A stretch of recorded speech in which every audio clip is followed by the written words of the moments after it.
Selamat pagi, Bapak, Ibu, Romo semuanya. Yang terhormat Romo Ageng Marwoto SY, Romo B. Witono SY, para Bapak dan Ibu pengurus Yayasan Strada, para Bapak dan Ibu Kepala Sekolah, Bapak dan Ibu Guru Strada, para Bapak, Ibu, Suster, Bruder dari berbagai penjuru Indonesia. Ini merupakan sebuah kesempatan istimewa bagi saya untuk hadir di kesempatan kali ini dalam seminar Strada Berbagi dalam pandemi yang ke-6. Mengapa ini merupakan peristiwa istimewa? Tentu karena sampai titik ini kita masih dikaruniai dengan kesehatan, kekuatan, kebersamaan, kesediaan untuk berbagi, dan semangat menyala-nyala untuk belajar bersama. Tema yang saya angkat adalah Reculturing Learning. Istilah ini saya ambil dari inspirasi Michael Fullan yang mengambil istilah reculturing sebagai antonim untuk restructuring. Istilah reculturing atau dalam bahasa kita adalah membudayakan kembali diambil dengan pertimbangan yang jelas. Kita tidak berbicara dengan restrukturisasi atau menyusun struktur pembelajaran dalam pengertian mengganti guru, mengubah kurikulum, membangun sekolah. Kita berbicara tentang usaha untuk melakukan serangkaian hal kecil yang bermakna dalam hidup seharian kita, dalam pendampingan yang kita lakukan untuk para anak didik kita. Hal-hal kecil yang kita jalani, kita ulangi terus-menerus, dan kita sadari sepenuhnya. Dan dari sana kita akan menciptakan siklus perbaikan berkelanjutan. Dan ini adalah tema dari satu bestseller tahun 2020 oleh B.J. Fogg. Tulisannya adalah Tiny Habits, The Small Changes That Change Everything. Sebagai orientasi, perbincangan yang saya bawakan akan mengangkat 3 hal. Pertama, mengapa kita harus berubah? Kedua, apa yang mestinya kita ubah? Dan ketiga, bagaimana kita mengusung perubahan itu sendiri? Suka atau tidak, kita semua menyadari bahwa saat ini adalah waktu untuk berubah. Pertanyaannya, mengapa? Cara paling tepat untuk memaknai realitas ini adalah kesiapan untuk memeluk ketidakpastian. Kita dihadapkan pada kompleksitas dinamis. Dalam konteks ini, kita mendefinisikan realitas atau persoalan yang sangat dinamis dan tidak bisa diprediksi dan sekaligus multidimensional. Di dalam persoalan yang kita hadapi tersebut, kita dihadapkan pada serangkaian keterkaitan dan unsur-unsur pembentuknya.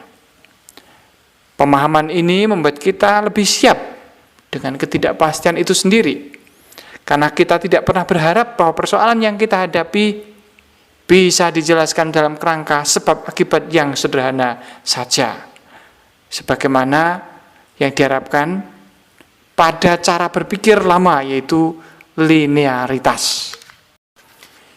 Ini adalah rumusan yang sudah sering kita dengar, yaitu VUCA. Realitas ini merujuk pada tingkat kerentanan yang sangat tinggi atau volatile. Berbagai hal di depan kita pun lebih banyak tidak pastinya, uncertain, sekaligus kompleks tanpa linearitas tunggal.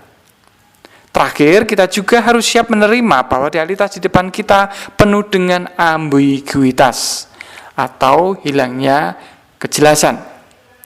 VUCA adalah realitas yang akan semakin kuat kita hadapi, terutama dengan adanya begitu banyak tantangan yang akan kita hadapi ke depan. Ketidakjelasan dan ketidakpastian justru menjadi bagian tak terpisahkan dalam hidup manusia. Psikolog yang kemudian menjadi filsuf, yaitu Karl Jasper, hidup antara tahun 1883 dan sampai 1969, mengingatkan kita semua bahwa titik tertentu, yaitu ketika peradaban manusia dihadapkan pada percabangan, manusia mau tidak mau mengalami serangkaian krisis atau dia sebut sebagai actual point. Dalam titik ini, kita sebagai pribadi yang hidup di dalamnya tidak memiliki pilihan lain kecuali meredefinisi visi hidup kita. Kita tidak boleh hanya sekedar berpikir dan bertindak sebagaimana cara-cara lama yang kita lakukan. Kita harus melakukan redefinisi fundamental, bahkan terkait dengan nilai-nilai kehidupan yang sebelumnya kita pegang teguh. Dalam konteks kita saat ini, kita menghidupi dunia pelayanan berupa pendidikan yang lebih tepatnya merupakan lembaga sekolah. Namun tidak bisa dipungkiri bahwa wilayah ini juga tidak pernah imun terhadap dinamika sosial, ekonomi, politik, dan kultural yang terjadi di antara kita. Sekolah kita, anak-anak didik kita, sangat dipengaruhi oleh tren, kecenderungan global, dan sekaligus preferensi sebagaimana yang dinyata sampaikan melalui kanal-kanal media sosial. Perubahan demi perubahan telah terjadi dengan sangat drastis dan dunia telah berubah dengan sangat cepat dengan berbagai teknologi yang datang silih berganti. Pasar kerja yang dinamis dan kita juga menyaksikan betapa berbagai aturan dan kebijakan dibuat untuk menyesuaikan diri. Mari kita lihat satu persatu perubahan yang sedang terjadi di antara kita. Ini contoh dari betapa pasar kerja yang akan dihadapi oleh generasi berikut. McKinsey publikasi data ini 4 tahun yang lalu, tahun 2017. Prediksi yang mereka buat tentu saja mengguncangkan keyakinan kita. Otomasi akan menjadi fenomena umum, dan dari grafis ini digambarkan adanya potensi kehilangan pekerjaan karena otomasi ini. Dari jumlah pekerjaan diperkirakan 40 juta pekerjaan tergantikan otomasi. Itu kalau perubahannya tingkat biasa-biasa saja. Dan kalau tingkatannya serba cepat, nah kan 800 juta yang terdampak. Berapa jumlah pekerja yang terdampak otomasi? Kalau biasa-biasa saja, tentu saja hanya 75 juta orang. Namun kalau perubahannya itu terjadi dengan cepat, itu akan 375. Bagaimana dampaknya terhadap kebutuhan tenaga kerja? Angka yang menarik adalah dari 2,66 miliar tenaga kerja di tahun 2030, antara 8-9% merupakan pekerjaan baru yang tidak pernah kita bayangkan sebelumnya. Kita tentu tidak berada dalam membaca teknis detail laporan ini, tetapi hanya menjadi bukti bahwa perubahan dunia atau pasar kerja akan menjadi sangat drastis dan banyak yang tidak bisa kita prediksi. Hal lain yang tidak bisa kita pungkiri adalah adanya perubahan yang dilakukan oleh pemerintah saat ini. Dunia yang serba disruptif memang membuat Kemdikbud mengeluarkan kebijakan yang multi-interpretatif. Pandemi COVID-19 telah memporak-porandakan birokrasi dan kita menemukan adanya banyak kemudahan dan tuntutan yang diringankan, dan itu artinya ada ruang gerak yang banyak bagi para pelaku pendidikan. Namun di lain pihak juga ada kekosongan karena kita sudah terbiasa dengan berbagai pembatasan birokrasi. Nah, lalu pertanyaannya adalah ketika kita mendapatkan kebebasan macam ini, mampukah kita akan menggunakan waktu dengan lebih optimal? Alasan ketiga bagi kita untuk berubah adalah adanya perubahan paradigmatis terhadap pengetahuan, hidup, nilai-nilai kehidupan, dan belajar itu sendiri. Kita tidak bisa memungkiri fakta bahwa adanya internet telah berperan besar di dalam demokratisasi pengetahuan. Dulu ketika pengetahuan dicantumkan dalam buku, produksi pengetahuan lebih banyak dihasilkan oleh para ahli yang memiliki akses terhadap penerbit. Namun internet mau tidak mau telah mengubah mekanisme publikasi gagasan. Adanya medsos, podcast, blogging, Twitter, YouTube, Instagram, dan berbagai platform media sosial lain telah memungkinkan kebebasan bagi siapapun untuk menghasilkan pengetahuan itu sendiri. Dan tentu saja dampaknya kita tahu.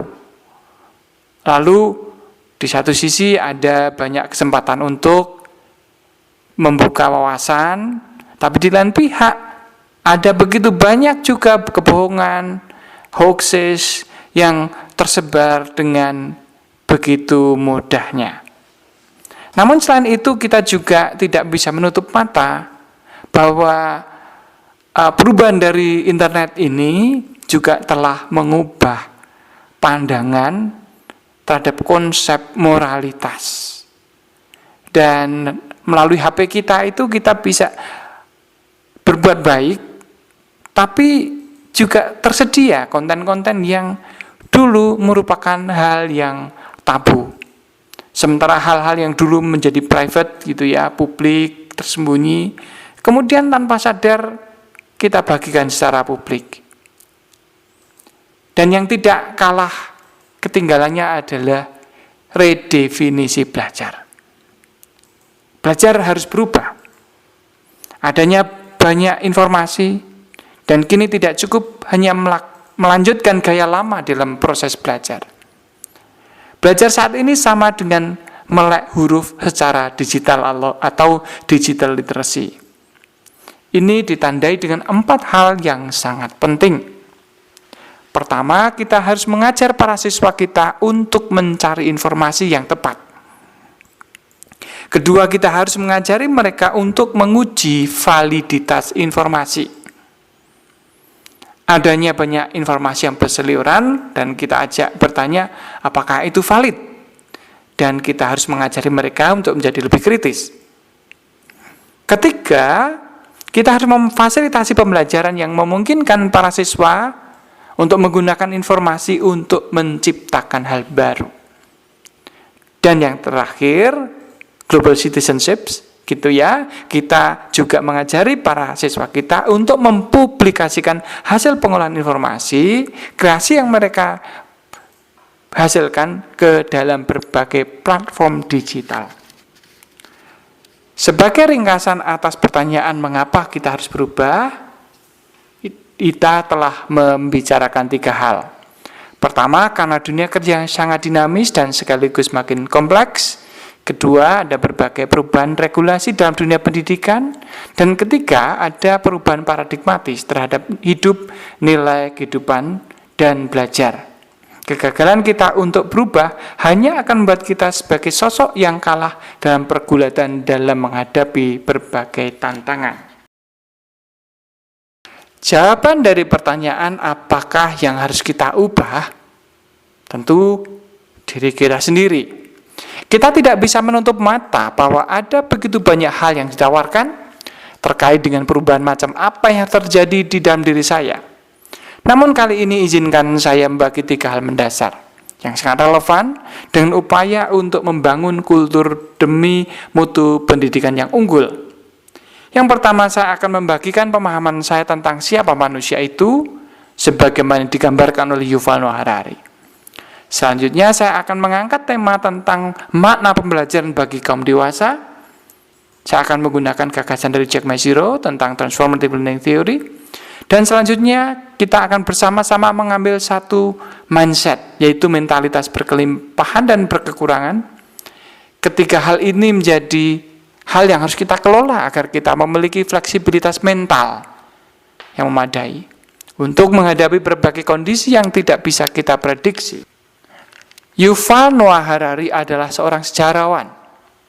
Buku triloginya, Homo Sapiens, Homo Deus, dan 21 Lessons for 21st Century menggoncang kesadaran manusia.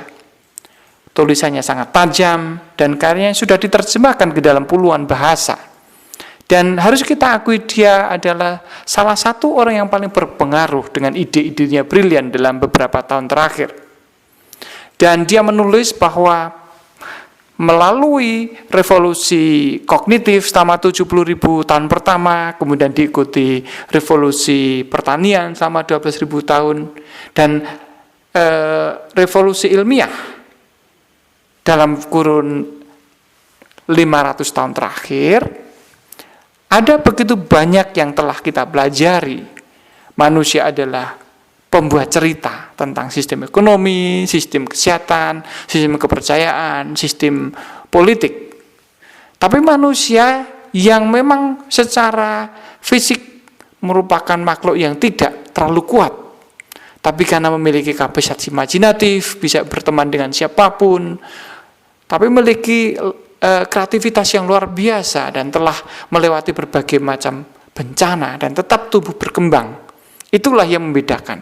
Manusia tetap memiliki fleksibilitas mental yang luar biasa. Hal berikutnya adalah bahwa kita semua sebagai orang dewasa belajar tidak hanya sekedar menguasai keterampilan atau pengetahuan baru. Karena toh kita sudah mempunyai banyak pengetahuan, khususnya tentang bagaimana dunia beroperasi. Dan menurut Jack Mashiro, belajar bagi kita sebagai orang dewasa itu pertama-tama ditandai dengan kesadaran diri kita. Kita sadar bahwa kita sebagai pribadi yang penuh distorsi, dan kita punya kelemahan dan kesadaran dan kelebihan. Menyadari kelemahan dari diri kita, mengasumsikan bahwa kita berani untuk mendengarkan orang lain. Siap mendengarkan berarti siap untuk mengakui bahwa yang kita yakini tidak selalu benar. Dan itu artinya apa? Artinya kita harus selalu rendah hati. Hal selanjutnya terkait dengan perubahan dalam diri kita, itu terkait dengan bagaimana kita mengembangkan mentalitas berkelimpahan. Nah, untuk lebih detailnya, mari kita lihat satu persatu. Mentalitas berkekurangan meyakini bahwa sumber daya yang kita punya itu terbatas. Dan oleh karenanya, kita harus hemat menggunakan sumber daya itu sendiri. Sementara mentalitas berkelimpahan berpikir sebaliknya. Dengan berbagi, justru kita akan mendapatkan lebih banyak lagi. Hal yang menarik tentu perbedaan dari dua mentalitas ini. Ketika kita bermental berkelimpahan, kita akan lebih banyak berbagi, memberikan waktu lebih banyak bagi orang lain, dan kita akan jauh lebih berbahagia oleh karenanya. Sementara mentalitas berkekurangan akan membuat kita lebih mengutamakan kepentingan diri sendiri dan kelompok kita sendiri. Karakteristik selanjutnya tidak kalah menarik. Orang dengan mentalitas berkekurangan akan selalu berpikir tentang menang kalah, merasa diri paling benar dan orang lain pasti salah. Dan kalau ada orang lain berhasil, yang muncul ada rasa tertekan dan rasa iri dan merasa terancam. Sebaliknya, orang dengan mentalitas berkelimpahan akan mengutamakan kebersamaan. Keberhasilan orang lain akan mudah dirayakan dan bukan sebagai ancaman. Ada kesediaan untuk menyerap dan mendengarkan pihak-pihak yang berseberangan sekalipun dan hidup lebih damai, tentu saja. Ciri khas terakhir adalah sebagai berikut. Orang dengan mentalitas berkekurangan selalu terdorong oleh provokasi, mencari siapa yang salah dan mempertahankan apa yang menjadi milik pribadi. Sebaliknya, orang dengan mentalitas berkelimpahan justru akan bersedia untuk membantu orang lain. Adanya kesediaan untuk berbagi dan berbahagia bersama orang lain pula. Nah, poin terakhir menjadi menarik, khususnya ketika kita berada dalam lingkungan kerja dalam bidang pendidikan. Mentalitas berkelimpahan akan sangat tepat untuk organisasi berbasis pengetahuan, karena keberhasilan itu di dalamnya menuntut kinerja saling ketergantungan. Dalam sekolah kita menang atau gagal adalah kisah yang harus kita tanggung bersama. Pertanyaannya adalah, kapan mentalitas berkekurangan baik dijalankan? Yaitu ketika Anda berbisnis dengan seseorang yang tidak perlu memiliki relasi jangka panjang, seperti ketika membeli kendaraan second hand. Dan yang kedua, yaitu ketika Anda berada dalam lingkungan yang hanya mengenal satu jenis relasi, yaitu menang kalah. Mau tidak mau, disitulah Anda harus berperan juga dengan cara yang sama. Sebagai ringkasan, terkait dengan apa yang harus kita ubah, maka jawabannya sederhana, yaitu diri kita sendiri. Untuk apa? Ya agar kita semakin lentur dan lincah, semakin menyadari keterbatasan diri kita, dan semakin siap memeluk mentalitas berkelimpahan. Untuk membangun kultur baru di dalam pembelajaran, saya mengusulkan 3 hal. Pertama, kita sudah semestinya memperjuangkan engagement. Kedua, kita sendiri sebagai guru sudah wajib tetap mempertahankan mentalitas untuk senantiasa tumbuh berkembang atau growth mindset. Dan yang tidak kalah penting, kita harus pandai-pandai mengelola emosi kita.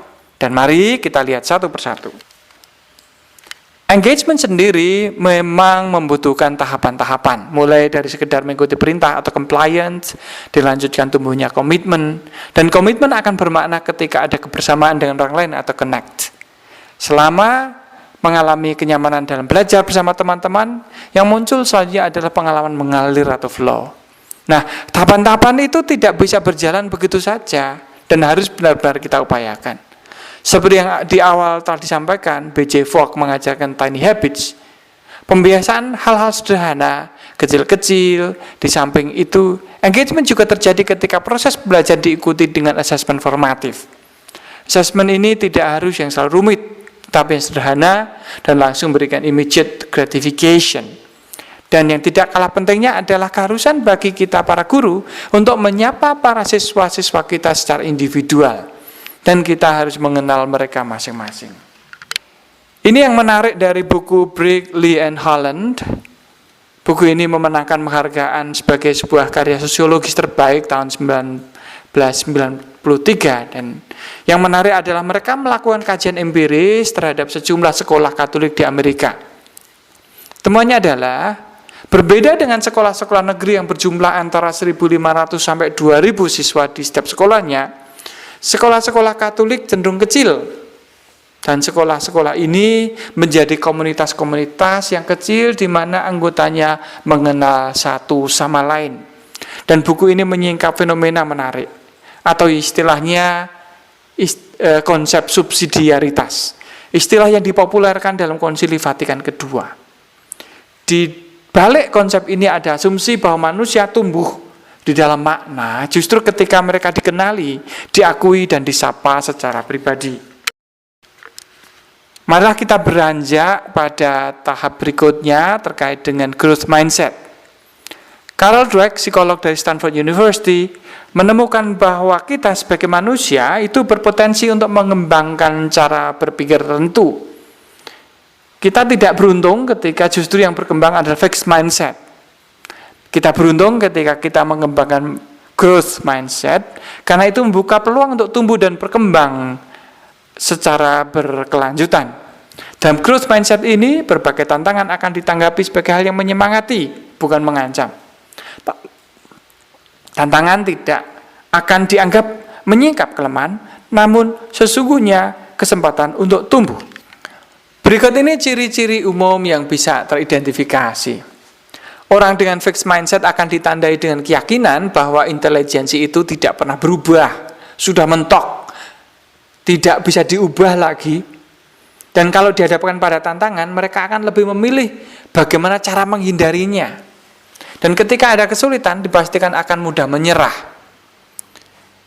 Usaha keras akan dinilainya sebagai sia-sia, dan kalau ada kritik dari orang lain, mereka tidak akan ambil pusing. Dan sekalipun hal itu tentunya bermanfaat. Kalau ada orang lain yang berhasil, dia akan merasa terancam. Dan dampaknya jelas, dia merasa berhenti tumbuh, bersikap pasrah, dan tidak akan pernah berusaha lagi. Nah, sebaliknya, orang dengan growth mindset bisa dikatakan sangat beruntung. Itu adalah ketika orang tersebut meyakini bahwa kecerdasan itu dinamis dan bisa berubah. Berbagai tantangan yang dihadapi itu akan dipeluknya, dan kalau menghadapi kesulitan, ya siap untuk menghadapinya. Usaha merupakan hal yang sangat wajar untuk tidak dihindari dan harus dipeluk, karena itu dianggap sebagai sarana untuk tumbuh. Dan kalau ada kritik, mereka dengan senang hati dan bangga itu menerimanya. Kalau ada orang berhasil, wah mereka akan terinspirasi. Dan implikasinya jelas, orang dengan growth mindset akan tertantang untuk membuka diri dan belajar demi ruang-ruang perkembangan selanjutnya. Mari kita sejenak berhenti sebentar dan mari kita merefleksikan zamana kita sebagai guru, apakah memiliki growth mindset ini? Apakah kita memiliki kesiapan untuk mengambil tantangan? Apakah kita bersedia untuk membantu orang lain agar mereka juga tumbuh dan berkembang? Apakah kita menunjukkan rasa cinta untuk belajar terus-menerus? Apakah kita rela melewati jadwal waktu formal yang diminta untuk belajar dan bekerja? Apakah kita bersedia belajar dari mereka yang berhasil? Apakah kita memiliki rasa percaya diri yang cukup? Nah, kita harus berani membawa pertanyaan-pertanyaan itu dalam permenungan kita setiap harinya. Kita perlu mencatatnya dan menilai ulang dengan apa yang kita catatkan, kita pikirkan, kita rasakan, dan kita lakukan. Dan harapannya kita sedikit demi sedikit, pelan-pelan akan memeluk growth mindset tersebut. Kita memasuki tahap terakhir yang diajarkan oleh neuroscience. Nah, berbagai jenis binatang menunjukkan diri sebagai sosok yang lebih besar, lebih kuat, dan lebih menantang dan lebih mengerikan. Cimpanse dikenal menunjukkan otot-otot dan punggung yang kokoh ketika mengancam musuhnya. Burung merak jantan akan mengembangkan ekornya lebar untuk mengusir pejantan lain. Kucing akan berlari menyamping agar kelihatan jauh lebih besar. Belalang sembah ini menghadirkan kesan perkasa dengan sayapnya yang tampak mempesona. Lalu apa artinya? Apakah manusia juga menghadirkan diri secara khusus untuk mengirim pesan bahwa mereka kuat, perkasa, dan tidak bisa direndahkan? MIKD menemukan bukti empiris bahwa manusia memiliki kesamaan dengan berbagai binatang lain. Yang istimewa dari riset klinisnya adalah mereka yang menunjukkan high power pose hanya dengan 2 menit saja, di dalam otak mereka akan dibanjiri hormon bahagia yaitu serotonin dan dopamin. High power pose ditandai dengan berdiri tegak, kedua kaki melebar, kedua tangan diangkat seperti sedang merayakan kemenangan. Atau tangan kita berkacak pinggang. Atau kedua kita letakkan di belakang kepala kita. Hormon bahagia ini berdampak pada keberanian ambil resiko, kesehatan mental jangka panjang, dan keberhasilan mengatasi masalah rumit. Sementara posisi lower pose akan dengan sendirinya membuat otak kita dibanjiri dengan hormon kortisol. Hormon sedih ini akan membawa kita merasa lebih down, tidak bersemangat, dan tidak bisa berpikir jernih. Hal-hal yang sederhana dengan cara ini membantu kita bawa diri, berperilaku, dan bertindak. Dan ternyata akan menentukan diri kita. Nah, kita tetap bertanya apakah kita memilih sikap high power pose atau low power pose yang khususnya ketika kita berhadapan dengan kesulitan dalam kehidupan kita dalam masa pandemi ini.